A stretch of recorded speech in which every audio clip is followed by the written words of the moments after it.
नमस्कार साथियों, स्वागत है आप सबों का हमारे YouTube चैनल पर। आज की वीडियो में हम लोग पढ़ने के लिए जा रहे हैं परिमेय संख्या के बारे में। अगर अंग्रेजी में बात की जाए तो इसे हम लोग रेशियल नंबर कहते हैं। इसका जो साधारण सा परिभाषा होता है वह क्या होता है, तो वह संख्या जिसे P/Q के रूप में व्यक्त किया जा सके, जहां P/Q का मौस महत्तम समापवर्तक 1 हो एवं Q का मान 0 नहीं हो। यानी कहने का मतलब ये कि Q का जो संभावित मान होगा वह 0 से कम नहीं होना चाहिए, 0 जब भी होगा तो वह अधिक होना चाहिए।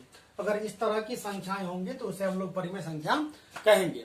अब चूंकि ये कहने के लिए तो ऐसे हो जाता है, लेकिन यहां तक से हम लोग कुछ भी नहीं समझ पाते वास्तव में ये परिमेय संख्या बनता है कैसे। और चूंकि हम लोग जैसे पहले से पढ़ते आ रहे हैं कि संख्या किस प्रकार से बना था हम लोग वहीं से इसको शुरू करते हैं ताकि हम लोग इसके अंदर ताक झांक करके देख सके आखिर ये वास्तव में बना हुआ कैसे है। वास्तव में मेरा इसमें लक्ष्य ये है कि आप इसे इस तरह से पढ़े कि आप इसे कभी भूले ही नहीं। इसलिए वीडियो थोड़ा सा लंबा हो सकता है, लेकिन यह मेरा वादा है कि यह ज्ञान और जानकारी से भरपूर होगा। हम लोग बढ़ते हैं इसी के दरमियान में। सबसे पहले हम लोग ने संख्या क्रम में क्या पढ़ा था, नेचुरल नंबर के बारे में।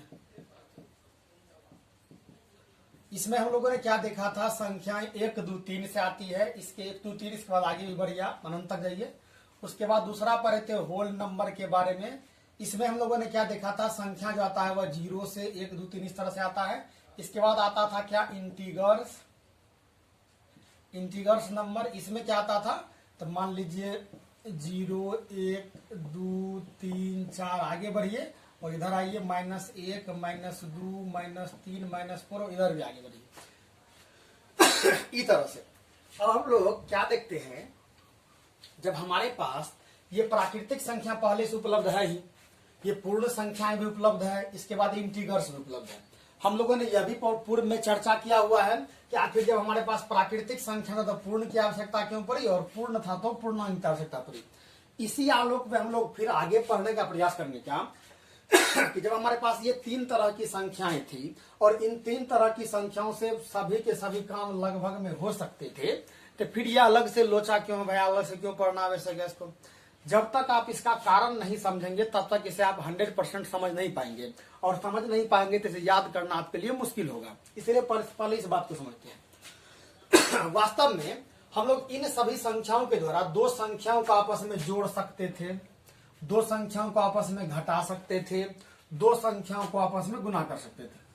लेकिन हम लोग जानते हैं गणित में मूल रूप से 4 संक्रियाएं होती है, जिसमें कि एक चौथा संक्रिया क्या होता है, भाग का। ये वो यू कहा जाए तो एडिशन, सब्ट्रैक्शन, मल्टीप्लिकेशन और डिवीजन। इन चारों क्रियाओं में हम लोग इस सभी प्रकार की संख्याओं से ये तीनों की तीनों संक्रियाएं तो कर सकते हैं, लेकिन भाग में हम लोग क्या देखते हैं कि एक संख्या को दूसरे संख्याओं के बराबर भाग में बांटना होता है। या फिर यूं कहा जाए तो जोड़ जो होता है ना, गुना जो होता है वह जोड़ के वनिस्पत होता है, गुना जो इसके वनिस्पत होता है, और गुना जो होता है वह भागा का उल्टा होता है। इस तरह से ये जोड़ गुना में संबंध होता है और गुना भागा में संबंध होता है। उसके बारे में हम लोग बाद में देखेंगे। पहले हमारा पढ़ने का मूल मकसद होना चाहिए परिमेय संख्या के बना कैसे। अब हम लोग क्या देखते हैं यहां तक जब हम लोग प्राकृतिक पूर्णांक संख्या तक जब हम लोग पहुंच गए थे, तो यहां तक हम लोग जोड़ घटो गुना कर सकते हैं। लेकिन जब हम लोग भाग की क्रियाएं करते हैं तो इसमें हम लोगों को क्या करना होता है कि भाग की क्रिया से बनता है कंचित एक संख्या जिसे हम लोग कहते हैं क्या, भिन्नात्मक संख्या। भिन्नात्मक संख्या, इसको कई बार अंग्रेजी में क्वाड्रिलेटरल नंबर भी कहा जाता है। क्वाड्रिलेटरल भिन्नात्मक संख्या, क्वाड्रिलेटरल नंबर कहा जाता है। फिर इसके बाद इसका मान लीजिए रूप लेते हैं। मान लीजिए क्या कि इसका परिभाषा पहले क्या होता है, ये रेशियल नंबर परिभाषा क्या, तो वह संख्या जिसे P/Q के रूप में व्यक्त किया जा सके। मैं कहूंगा पहले आप इसको ऐसे पढ़िए कि जब एक किसी पूर्णांक को, अब हम जानते हैं ये यहाँ पर जितनी भी संख्याएं दी हुई है, मान लीजिए 0 1 2 3 4 5 6, ये सभी की सभी अपने आप में पूर्णांक है, और इसके साथ साथ इसका माइनस वाला मान भी शामिल कर दीजिए। इस सब को मिला करके तब ये पूर्णांक का परिवार बनता है। अब हम लोग क्या देखते हैं कि यदि हम लोग एक पूर्णांक को किसी दूसरे पूर्णांक में भाग देते हैं, वह पूर्णांक नेगेटिव में भी हो सकता है और पॉजिटिव में, यानी कहने का मतलब माइनस में भी हो सकता है और प्लस में भी।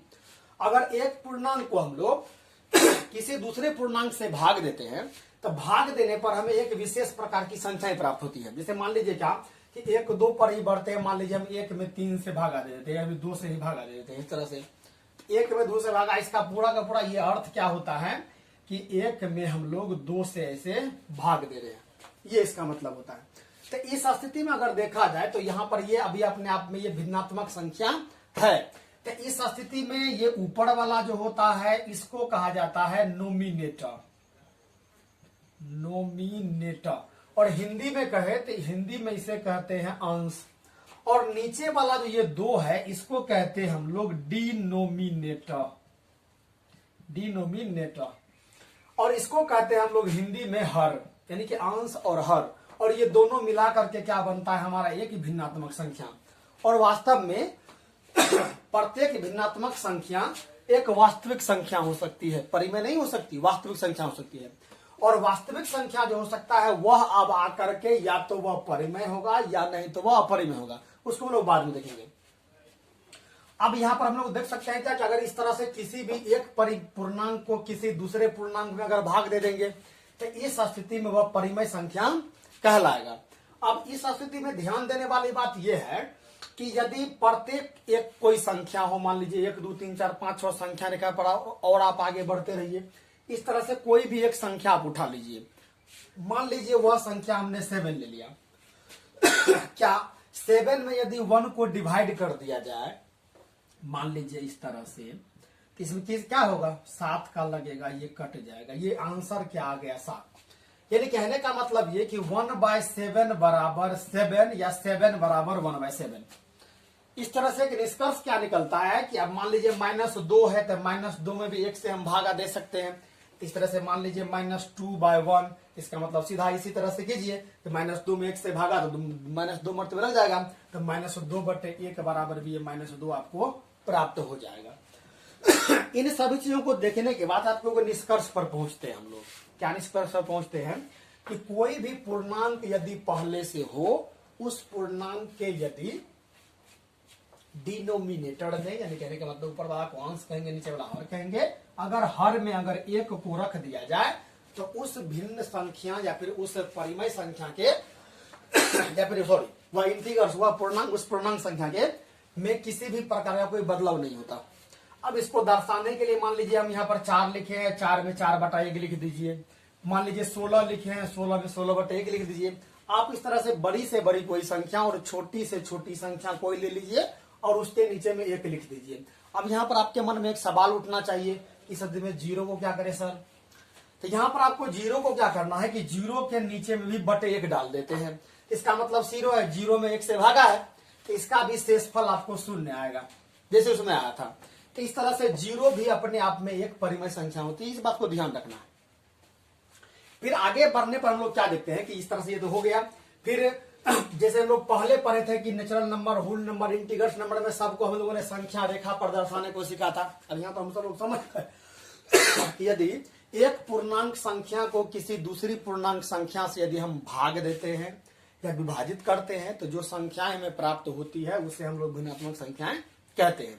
अब आपके मन में फिर से एक सवाल उठना चाहिए, मान लीजिए 4 में 4 से भाग देते तो शेषफल 1 होता है, तो क्या 1 भी है?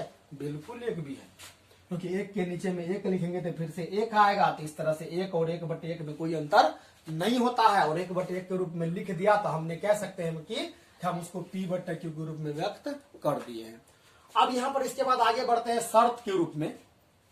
शर्त के रूप में क्या लिखा हुआ है कि जहां p/q का मस 1 हो, यानी कहने का मतलब ये कि दोनों संख्याएं इस तरह की हो जिसमें से दोनों संख्याओं में अंश और हर में किसी भी प्रकार का कोई संख्या उभयनिष्ठ नहीं हो। उभयनिष्ठ कहने का मतलब ये या फिर अंग्रेजी में इसको कॉमन कह सकते हैं। कॉमन कहने का मतलब है कि कोई भी उसमें इस तरह का संख्या नहीं हो जो दोनों संख्याओं को डिवाइड करे।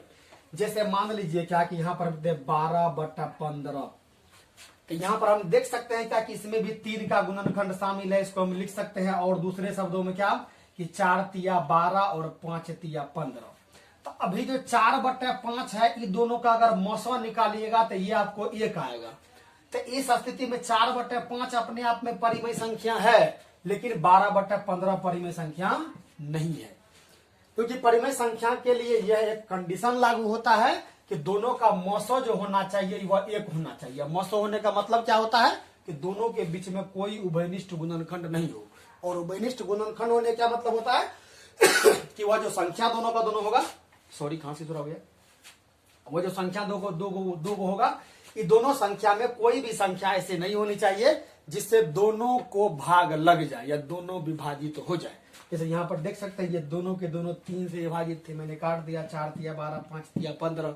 अभी दोनों का 4, 5 का अगर मौसम निकाला जाए तो 1 होगा, इसीलिए अभी यह अपने आप में परिमेय संख्या है और यह परिमेय संख्या नहीं है। अब फिर दूसरी स्थिति में हम लोग क्या देखते हैं कि परिमेय संख्या को, जैसे हम लोग इस नेचुरल नंबर को और सबको हम लोगों ने संख्या रेखा पर लेकर के थोड़ा सा इसका अध्ययन किया था, हम लोग इसका भी थोड़ा सा अध्ययन उसी प्रकार से करने का प्रयास करते हैं। अब इसमें हम लोग क्या करते हैं, सबसे पहले एक संख्या रेखा का इस तरह से निर्माण कर देते हैं। इसके बीचों बीच में मान लेते हैं यहाँ पर 0 है। अब प्रत्येक एकक बढ़ने पर 1, 2, 3, 4, 5, 6, 7, 8, इसके बाद -1, -2, -3, -4, -5, -6 आगे बढ़ते रहिए। अब हम लोग क्या देखते हैं कि अब जैसे मान लीजिए पहले हम लोगों ने संख्या रेखा पर अगर दर्शाना शुरू करे तो 1 से लिख देंगे तो ये परिमेय संख्या, सॉरी प्राकृतिक संख्या हो जाएगा, नेचुरल नंबर हो जाएगा। 0 को शामिल कर लेंगे तो ये होल नंबर या पूर्ण संख्या हो जाएगा। इसके बाद इसमें अगर माइनस वाला भी और इस सब मान अगर अभी शामिल कर लेंगे तो ये भी अपने आप में क्या है, एक इंटीग्रल या पूर्णांक है। अब क्या देखते हैं कि एक पूर्णांक को दूसरे पूर्णांक से भाग देना। मान लेते पहले जैसे लिए थे कि 1 को हमने 2 से भाग दे दिया, तो 1 को 2 से भाग देंगे तो इसका मान आएगा 0.5। अब यहां पर देखा जाता है 1 और 2 के बीच में ये बिंदु आता है बीचों बीच, तो अभी ये बिंदु जो है 1/2 को निरूपित करेगा। इस तरह से अगर 1 और 2 अपने आप में या 0 और 1 अपने आप में अगर 2 परिमेय संख्याएं हैं तो इन 2 परिमेय संख्याओं के बीच में परिमेय संख्याएं छिपी हुई होती है। और कितनी होती है, तो 2 परिमेय संख्याओं के बीच में इनफिनिट परिमेय संख्याएं होती है, या फिर यूं कह सकते हैं 2 परिमेय संख्याओं के बीच में अनंत परिमेय संख्याएं हो सकती है। और कई बार हमारे लिए यह प्रश्न आया करता है कि 2 कोई परिमेय संख्या दे देगा, मान लीजिएगा कि A और B 2 कोई परिमेय संख्या है और इन दोनों के बीच में आपको n परिमेय संख्याएं ज्ञात करने को कहेगा। मान लीजिए क्या कि परिमेय संख्या 7/2 और 5/3 लिखा हुआ है और इन दोनों के बीच में आपको 6 परिमेय संख्या ज्ञात करने को कहा जाता है। तो इस स्थिति में 2 प्रकार की स्थितियां उत्पन्न होती है। सबसे पहले देखा जाए कि यार ये दोनों का दोनों जो संख्या बना हुआ है भिन्नात्मक संख्या, इसके डिनोमिनेटर या हर पर ध्यान दीजिए। क्या इसके हर समान है? नहीं है। इसके हर को समान कीजिए। 3 दूना 6, इसे 6 बनाने के लिए 3 से गुना करेंगे तो ऊपर भी 3 से गुना कर दीजिए 21, और इसे 6 बनाने के लिए 2 से गुना करेंगे तो ऊपर को भी गुना कर दीजिए 2 से। अब देखते हैं 21/6 और 10/6। आप अगर चाहें तो इसके बीच की संख्याएं 11/6, 12/6, 13/6, 14/6, 15/6 जो भी लेंगे ये सभी के सभी इसके बीच में होगा।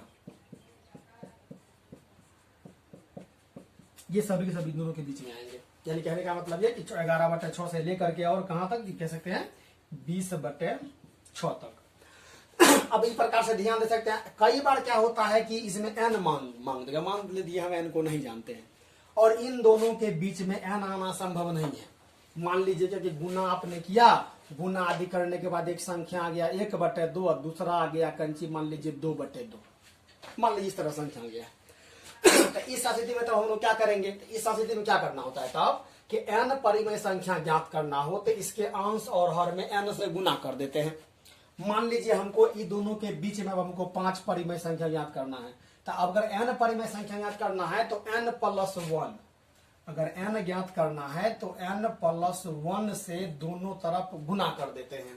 तो n+1 का मान, तो n का मान 5 है, तो +1 करने पर यह 6 हो जाएगा। तो यहाँ पर 1 गुना 6/2 गुना 6, यहाँ पे 2 गुना 6/2 गुना 6, यहाँ पर हो गया 6 दूना 12/6, यहाँ पर हो गया 12/12। तो 12/12, अब इसको 1 भी लिख सकते हैं। तो इस तरह से कितना हो गया 6/12 और 1/12, या फिर इस तरह से 12/12 भी आप लिख सकते हैं। अब ये 7/12, 8/12, 9/12, 10/12, 11/12 ये दोनों के बीच में आ जाएगा। इस तरह से ये किया जाता है। फिर कई बार क्या होता है कि अगर दो परिमेय संख्याओं के बीच में परिमेय संख्या ज्ञात करने दी जाती है तो उसके लिए कुछ आवश्यक शर्तें होता है। जैसे मान लीजिए क्या कि अगर ए और बी दो परिमेय संख्याएं हैं, इन दोनों के बीच में हमको कोई एक अगर दो या दो परिमेय संख्या ज्ञात करना है, अगर इस तरह की ये विधियां अगर उस पर लागू नहीं होती है, मान लेते हैं वैसे इस स्थिति में हम लोग क्या करते हैं, ए प्लस बी का मान ले लेते हैं। ए प्लस बी का जो मान आता है उसको 2 से डिवाइड कर देते हैं। हम मान लेते हैं क्या कि a प्लस बी बटे 2 का जो मान आया है यह मान c आया है। अब क्या करते हैं हम a b c में, पहले तो a और b में एक स्थिति उत्पन्न होती है। क्या स्थिति उत्पन्न होती है, या तो a बड़ा होगा b छोटा होगा, या b बड़ा होगा a छोटा होगा। तो इन दोनों में से a और b में से जो भी बड़ा हो, मान लेते हैं यहाँ पर b बड़ा है और a प्लस बी बटे 2 का मान c आया है, तो फिर क्या करेंगे c प्लस बी बटे 2 लेंगे। तो a प्लस बी बटे 2 लेंगे तो इन दोनों के बीच में यह पहला परिमेय संख्या आ जाएगा, और c प्लस बी बटे 2 लेंगे तो इसके बीच में यह दूसरा परिमेय संख्या आ जाएगा। इसको एक उदाहरण के तौर पर लेते हैं। मान लेते हैं क्या हमारे पास संख्या है 7/3 और 4/3। इन दोनों के बीच में हम लोगों को दो परिमेय संख्या ज्ञात करना है। मान लेते हैं इसे। तो पहले हम लोग क्या करेंगे, a प्लस बी बटे 2। तो अब a प्लस बी कीजिए तो 7×4 11/3, 11/3 को 2 से अगर भागा देंगे तो कितना हो जाएगा, ये बराबर, ये बराबर हो जाएगा 11/6। अब 11/6 और 7/3 4/3 दोनों में दिमाग लगाइए, दिमाग लगा सकते हैं कि 7/3 यहाँ पर बड़ा है, 4/3 से छोटा है। तो अब क्या करेंगे, पहला संख्या मेरा प्राप्त हो चुका है। अब दूसरा संख्या प्राप्त करने के लिए क्या करेंगे, इस संख्या में 7/3 को जोड़ देंगे।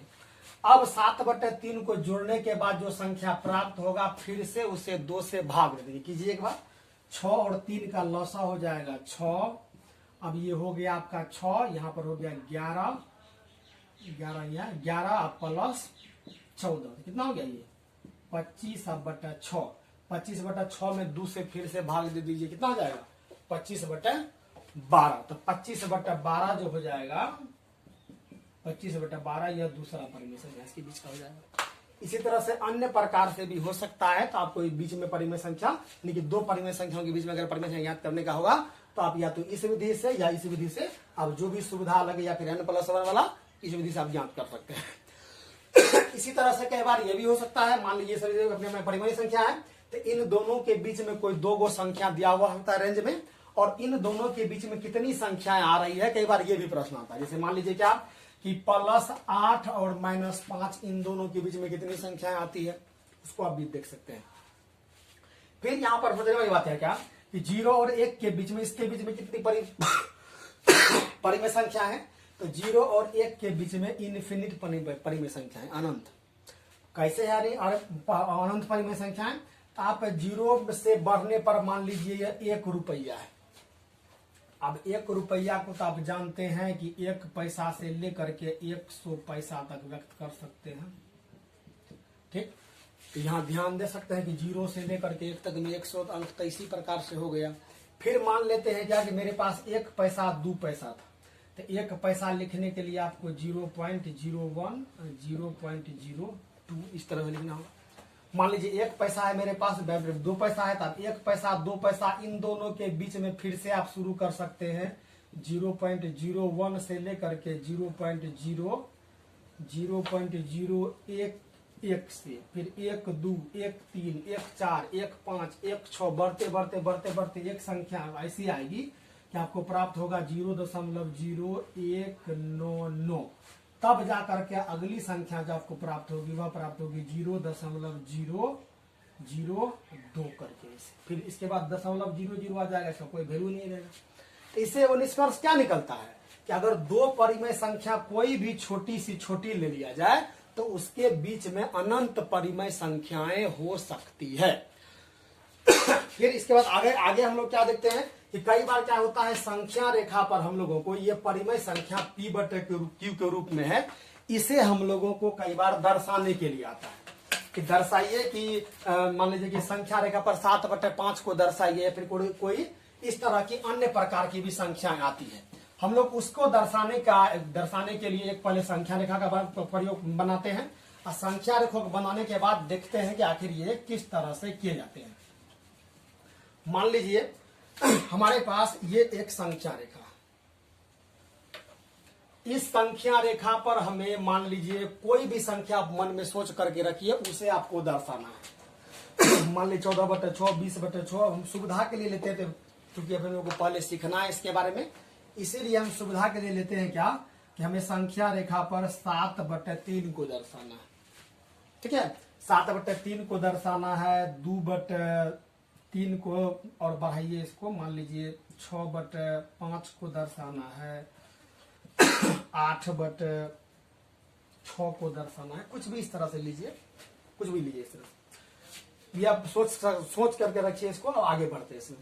सबसे पहले जैसे हम लोग जानते हैं कि परिमेय संख्या जो बनता है तो वह p बटे q के रूप में, तो वह संख्या रेखा पर जानते हैं हम लोग बीचों बीच में यहाँ पर एक बिंदु शून्य आएगा। शून्य के आगे बढ़ने पर ये 1 को दर्शाएगा, ये 2 को, ये 3 को, ये 4 को, ये 5 को, ये 6 को। फिर आगे बढ़ करके ये मान लीजिए -1, -2, -3, -4, -5, -6 आदि को दर्शाएगा, इस तरह से मान लीजिए। अब मान लीजिए हमको इसमें 7/3 को दर्शाना था, तो 7/3 को या फिर जिसको भी आपको दर्शाना हो, जब भी इस तरह का संख्या होगा तो इसके बारे में हम लोग पहले से पढ़े हुए हैं कि ऊपर वाला है तो यह क्या है भाई, तो नोमिनेटर है, नीचे वाला क्या है, डिनोमिनेटर है, या फिर अंश है और हर है। तो अंश हर मिल करके जो फ्रैक्शन भिन्न बनल है, फ्रैक्शन नंबर बनल है, तो इसमें इस 3 पर ध्यान दीजिए। मान लेते हैं 3 नहीं हो करके यह n है, मान लीजिए अब इस प्रकार से a/n है संख्या, a का मान कुछ भी हो सकता है, n मान लीजिए 1 2 3 4 5 6 7 8 कुछ भी हो सकता है, मान लीजिए n है। तो ये जो n होगा इस प्रत्येक को n भाग में बांटना है।